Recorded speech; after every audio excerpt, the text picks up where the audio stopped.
Could you share a little bit about what it's like being in the twilight years of your life, where you realistically know you're in your ending chapters?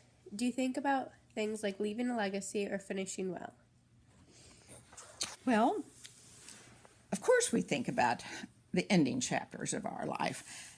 We think about how we don't want to leave too much problems or burdens to our children. We we actually this year we kind of had a little celebration. We've decided. Well, we had a free lunch at Perkins. That's how it all started out. You know, we always had like a free lunch at Perkins, and it ended up with us going to a cemetery. Well, the few free lunch was from a funeral home, and so we had ended up getting an appointment with the cemetery, and we ended up deciding we wanted to be cremated, which we may or may not do, but this was the thought for then. And we bought a beautiful thing to put our cremated remains in. It has has a cross, and it has hands praying together, and we were thrilled with that because that was the one thing, because Christ is our life, and that was the one thing that was so important to us, and it has our own little garden around it, and so we were so thrilled, and we even wanted to go back. I'll include a picture at the end of the video of this beautiful place up in Fort Myers with palm trees all around it, and how wonderful it would be for when Jesus comes again, that we can just come out of that place and go up to heaven with Jesus. I mean, won't that be nice? But you know, when we wanted to have a picture taken around it, the funeral man, salesperson who sold us this, he said, okay, well, for both of us to stand on each side, and I could put my hands on the rosary. We didn't know we bought a Catholic. Not that there was anything wrong with that, but we bought a Catholic place to put our remains, and we're not Catholic. But Well, it seems right, though. it seems right. I love necklaces. I love crosses. I wear them all the time. And we're all going to the same place. And so, of course, we think about that. And we also think about how much money do we have left? And will we leave any to our children? No. And no, and he says we're going to spend it all. But, you know, we don't have an expiration date. And so we don't want to end up having them have to pay for things.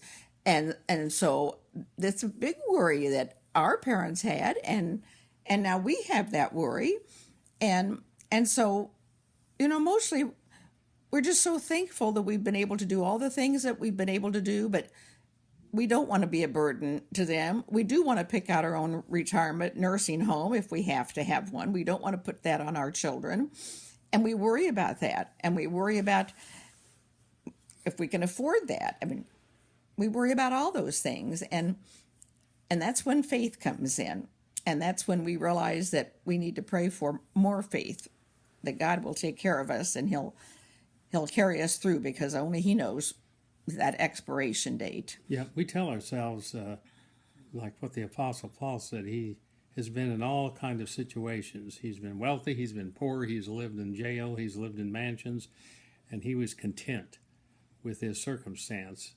And one of the things I think we're both still learning is being content with the abundance of what we have, and not see, oh, well, we don't have this, we don't have that.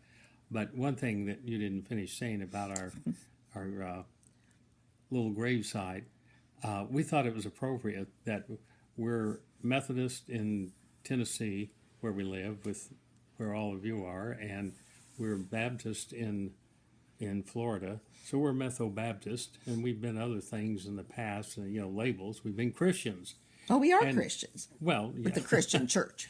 Yeah. And the Church of Christ. So and Presbyterian. It seems right that we would have a Catholic a monument, and the funeral director was kind enough to tell us, well, they're all made in India by Hindus, so we've just covered the waterfront.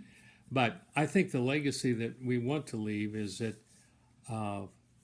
we took time to help others, to try to be a good example, but not because we have to, but because we want to.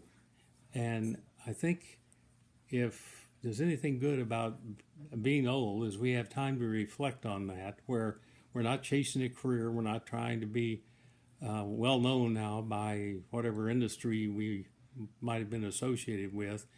Uh, I look back and I think, oh, I should have worked harder. No, I should have been home more.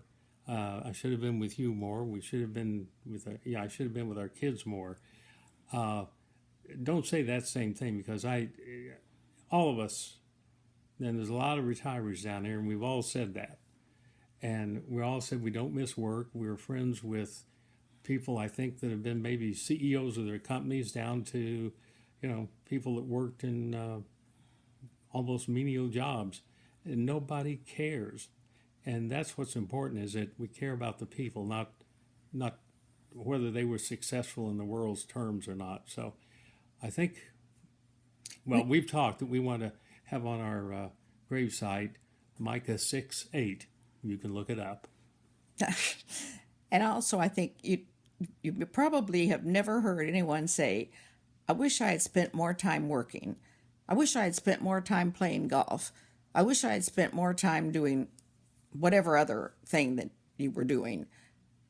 What you hear people say is, I wish I had spent more time with my family. I wish I had spent more time doing sacrificing for others, helping others, doing things like that.